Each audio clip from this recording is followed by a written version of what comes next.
స్టైల్తో సరికొత్త డిజైన్స్ తో ఎస్కేటీ golden diamonds ఈ జూలై 5న నల్లగండలో గొప్ప ప్రారంభం. వాగర్థ సంపృక్తౌ వాగర్థ ప్రతిపత్తయే జగతః పితరౌ వందే పార్వతీ పరమేశ్వరౌ. ఆదిత్యాయ చ సోమాయ మంగళాయ బుధాయ చ గురుశుక్ర శనిభ్యశ్చ రాహవే కేతవే నమః. శృంగేరి జగద్గురు పీఠాధిపతులకి, కంచి పీఠాధిపతులకి నమస్కారములు తెలియజేసుకుంటూ కార్యక్రమాన్ని ప్రారంభిద్దాం. వీక్షించేటువంటి ఐడ్రీమ్ ప్రేక్షకులకి ఈ యొక్క పరాభవనామ సంవత్సరంలో ఈ జూలై 5వ తారీఖు నుంచి 15వ తారీఖు వరకు 12 రాశులలో జన్మించినటువంటి వారికి ఏ విధంగా ఉండబోతుంది క్లుప్తంగా తెలియచేసుకునే ప్రయత్నం చేద్దాం. ముఖ్యంగా ఎన్నో అద్భుతాలతో కూడుకున్నటువంటి ఒక గొప్ప విషయాన్ని మీకోసమే తెలియచేస్తున్నాను. ఎందుకంటే ఇప్పుడున్నటువంటి అవకాశం మిస్ చేసుకున్నామా, మళ్ళీ 2053లో అటువంటి రోజు మనకు దొరుకుతుంది. ఆ 2053లో మిస్ చేసుకుంటే 2070లో మనకు దొరుకుతుంది. కాబట్టి వీక్షించేటువంటి ప్రేక్షకుల్లో ఈ 2053 వరకు ఎంతమంది మనం ఆ వచ్చే రోజున చూడగలుగుతాం, 2070లో వచ్చే రోజున చూడగలుగుతాం. కాబట్టి ఈ 2026 సంవత్సరంలో ఈ నెలలోనే జూలై మంత్లోనే ఒక అద్భుతమైనటువంటి సమస్త దోషాలని తొలగించి జాతకరీత్యా అపారమైనటువంటి శివానుగ్రహాన్ని ప్రసాదించే ఒక గొప్ప రోజు గురించి ఇందులో తెలియచేసుకుందాం. ఇక ఆలస్యం చేయకుండా రాశి ఫలాల్లోకి వెళ్ళిపోదామా. జూలై 5వ తారీఖు నుంచి 15వ తారీఖు వరకు మీనరాశిలో జన్మించినటువంటి వారికి ఏ విధంగా ఉండబోతుందో తెలుసుకునే ప్రయత్నం చేద్దాం. చాలామంది మీనరాశి అనగానే చాలామంది భయపెట్టేటువంటి అంశము ఏలినాటి శని ప్రభావం అంటారు. కానీ వాస్తవానికి ఏలినాటి శని ప్రభావం మనకు ఒక లెసన్ లాంటిది. కానీ వివాహ సంబంధమైనటువంటి విషయాల్లో ఈ యొక్క మీనరాశి వారికి వివాహం నిశ్చయమయ్యే అవకాశం ఉంటుంది. చాలా కష్టపడి కొన్ని పనులని పూర్తి చేసుకోగలుగుతారు, అందులో సందేహం లేదు. కాకపోతే వ్యయ రాహు ప్రభావము కాస్త అనుకూలము కాదు. గృహంలో కొన్ని వస్తువులు చోరీ అయ్యే అవకాశం కానీ, మీ నాలెడ్జ్ని చోరీ అయ్యే అవకాశం కానీ కనబడుతుంది. అనవసరమైనటువంటి ప్రయాణాలు, ఖర్చులు అధికంగా ఉంటాయని చెప్పవచ్చు. ఇక రాశిలోనే శని సంచార ప్రభావము ఇతరులతో కొన్ని సమస్యలు రావడం, అలాగే దంపతుల మధ్య, ప్రేమికుల మధ్య ఇబ్బందికర పరిస్థితులు అనేటువంటివి ఉండడం, దీనికి తోడు దాంపత్య యోగానికి కారకుడు శుక్రుడు షష్టమంలో ఉండడం, ఇవి అగ్నికి ఆజ్యం పోసినట్టుగా ఉంటాయి. అంతేకాకుండా దశమ స్థానాన్ని కూడా శని వీక్షణ చేస్తుండడం వల్ల ప్రతి ప్రయత్నములలో ఆసక్తి ఉండదు, పోస్ట్ పోన్మెంట్ అవుతూ ఉంటుంది, ఆటంకాలతో ముగుస్తూ ఉంటుంటాయి. కాబట్టి శని అనుగ్రహం లేదు. కానీ ఇక్కడ ప్రధానముగా గురువు చాలా అపారమైనటువంటి యోగాన్ని కలిగిస్తున్నాడు. ఇక్కడ శని బాగోలేడని చెప్పుకున్నాం, రాహు బాగోలేడని చెప్పుకున్నాం, శుక్రుడు సాధారణమైనటువంటి ఫలితాలనే ఇస్తాడు. కానీ అపారమైనటువంటి దైవ యోగము గురువు అనుకూలంగా ఉన్నాడు.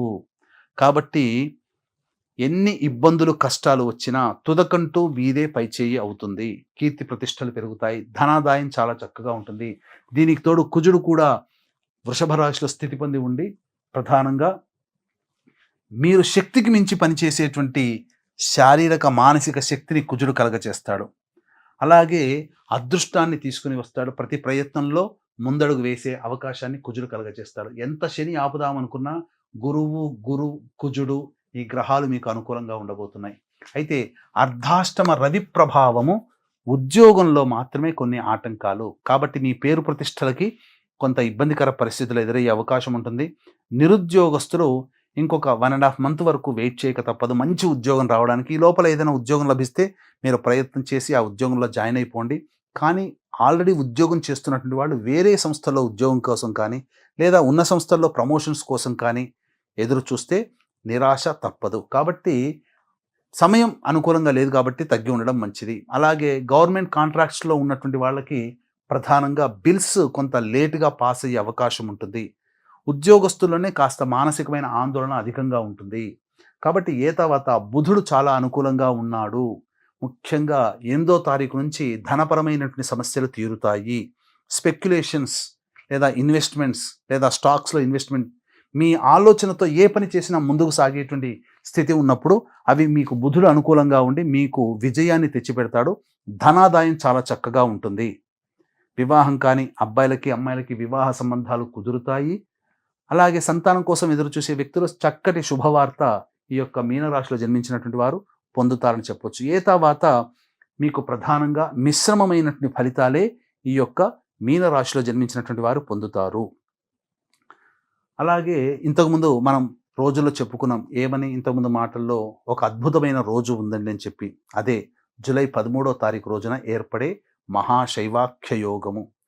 సోమవారము, ఆరుద్ర నక్షత్రం, చతుర్దశి తిథి, మాస శివరాత్రి కలిసి ఉన్నటువంటి రోజు 100 మహాశివరాత్రులతో సమానమైన రోజుగా చెప్పబడి ఉంది. ఈ జూలై 13న మనం మిస్ చేసుకున్నామా 2053లో మనం చూస్తాం, లేదా 2070లో చూస్తాం. ఇంతటి అద్భుతమైన రోజు, అపారమైనటువంటి శివానుగ్రహం మీకు కలిగేటువంటి రోజు ఆ 2053లో 2070లో ఎంతమంది చూస్తాం?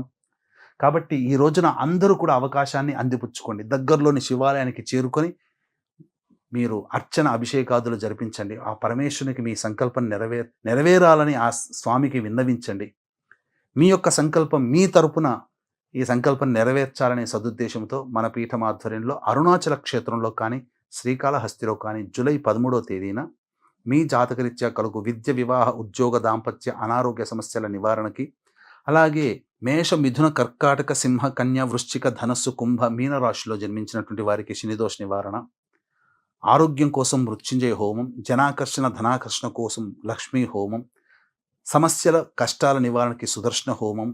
ఇప్పుడు అకాడమిక్ ఇయర్ ప్రారంభమైంది కాబట్టి విద్యార్థుల కోసం సరస్వతి, దక్షిణామూర్తి హోమాలతో పాటు గత జన్మ కర్మదోషం తొలగిపోవడం కోసం రుద్రహోమము, విశేషముగా నవగ్రహాల యొక్క అనుగ్రహం మీకు సంప్రాప్తించాలనే సదుద్దేశముతో నవగ్రహ పాశుపత హోమం అనేటువంటిది జరిపించి కరుంగలి మాల ఇవ్వడం జరుగుతుంది. అవకాశం ఉన్నటువంటి వాళ్ళు స్క్రీన్పై కనిపిస్తున్న నెంబర్కి కాంటాక్ట్ చేసి మీ గోత్రనామాదులు నమోదు చేసుకోండి. కేవలం 54 మందికి మాత్రమే అవకాశము.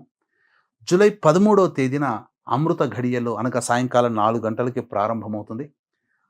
అవకాశం ఉంటే జూలై 13వ తారీఖు మధ్యాహ్నం 3 గంటల లోపల నమోదు చేసుకోండి.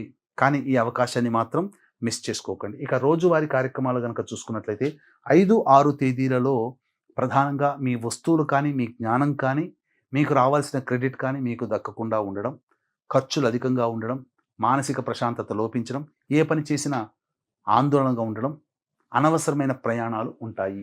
7, 8 తేదీలలో ముఖ్యంగా పెండింగ్లో ఉన్నటువంటి పనులని పూర్తి చేసుకుంటారు. పనులన్నీ కూడా నిలకడగా సాగిపోతుంటాయి. ఖర్చులు అధికంగా ఉన్న ఆదాయం లభిస్తుంది. సమస్యల్ని పరిష్కరించుకోగలుగుతారు. పాత మిత్రులను కలుసుకుంటారు. విందులు వినోదాల్లో ఆనందంగా గడుపుతారని చెప్పవచ్చు. 9, 10 తేదీలలో కుటుంబంలో మానసిక ప్రశాంతత ఉండదు. అలాగే కుటుంబ సభ్యులతో వాగ్వివాదాలు జరుగుతాయి. ఖర్చులు అధికంగా ఉంటాయి. అలాగే సంతోషంగా ఏ పని పూర్తి చేయలేకపోతారు. 11, 12 తేదీలలో ఇతరుల సహాయ సహకారాలు ఉండడం, వద్దన్న ధనము మీకు రావడం, రాని బాకీలు ముఖ్యంగా వసూలవడం సంతోషాన్ని కలుగజేస్తుంది. ఇక 13, 14 తేదీల్లో ప్రభుత్వపరంగా ఖర్చులు, చలాన్లు, ఫైన్లు కట్టే అవకాశం ఉంటుంది. వాహన మరమ్మతులకి ఖర్చులు అధికంగా ఉంటాయి. తల్లిగారి ఆరోగ్యం పట్ల శ్రద్ధ వహించాలి. శిరోవేదన ఎక్కువగా ఉంటుంది, అనగా తల నొప్పి ఎక్కువగా ఉంటుంది. 15వ తారీఖు ప్రధానంగా ఆలోచనలకే పరిమితమవుతాయి. మీ ఆరోగ్యం పట్ల శ్రద్ధ వహించాలి. ఇండైజేషన్ అనేటువంటిది ఉంటుంది. అలాగే గ్యాస్, ఎసిడిటీ ప్రాబ్లంతో కొంత ఇబ్బందులు ఎదుర్కొనే అవకాశం ఉంటుంది. అన్ని పనులు ఆలోచనలకే పరిమితమవుతాయి తప్ప ఏది కార్యరూపం దాల్చదు. కాబట్టి సాధారణంగా మిశ్రమమైనటువంటి ఫలితాలే యొక్క మీనరాశిలో జన్మించినటువంటి వారికి ఉన్నాయి. కాబట్టి ఈ సమస్యల పరిష్కారం కోసం ప్రతిరోజు కూడా శివాలయ సందర్శనం, అలాగే నవగ్రహ స్తోత్ర పారాయణం చేస్తున్నట్లయితే చాలా మటుకు సమస్యలు పరిష్కారం అవుతాయి. అలాగే ఇంతకుముందు చెప్పుకున్నట్టుగా అపారమైనటువంటి శివానుగ్రహాన్ని అందించే మహాశైవాఖ్య యోగం ఉన్నటువంటి జూలై 13వ తారీఖు రోజున దగ్గరలోని శివాలయానికి చేరుకొని అర్చనాభిషేకాదులు జరిపించుకోండి. లేదు ఇంకా దైవానుగ్రహం క్షేత్రంలో అయితే ఎక్కువ శుభ ఫలితం ఉంటుంది. మీ గోత్రనామాదులతో జరుగుతుంది కాబట్టి అరుణాచల క్షేత్రంలో కానీ శ్రీకాళహస్తిలో కానీ మన పీఠం ఆధ్వర్యంలో జరిగే సర్వదోష నివారణ పూజల హోమాల్లో గోత్రనామాలు నమోదు చేసుకునే ప్రయత్నం చేయండి. జూలై 13వ తారీఖు సాయంకాలం 4 గంటలకి ప్రారంభమవుతుంది కాబట్టి జూలై 13 మధ్యాహ్నం 3 గంటల లోపల మీ గోత్రనామాలు నమోదు చేసుకునే ప్రయత్నం చేయండి. పరమేశ్వర అనుగ్రహం సంపూర్ణంగా మీకు కలిగి మీ సమస్య నుంచి బయటపడాలని ఆకాంక్షిస్తూ సర్వం Shri Umamaheshwara పరబ్రహ్మార్పణమస్తు. And for more videos, Please subscribe to iDream. Please subscribe to iDream. Please subscribe iDream. And please subscribe to iDream. For more videos, subscribe to iDream. please like, share, and subscribe to the channel. Congratulations, iDream. subscribe to iDream. Subscribe to iDream. So, subscribe to iDream Media. iDream ki iDream team andarki huge congratulations. Please subscribe iDream Media. Please subscribe to iDream. Subscribe iDream. Please subscribe to iDream. iDream అంటే నా కళల ఛానల్ను subscribe చేసుకున్న నోరు తిరుగుతలేదు, మీరైతే గంట గుర్తు కొట్టండి. For more such videos, please subscribe to iDream. Subscribe to iDream. Please subscribe to iDream. Please subscribe iDream Media. Please do subscribe to iDream. Please subscribe to iDream Media. For best entertainment and information, please subscribe iDream. And don't forget to subscribe to iDream.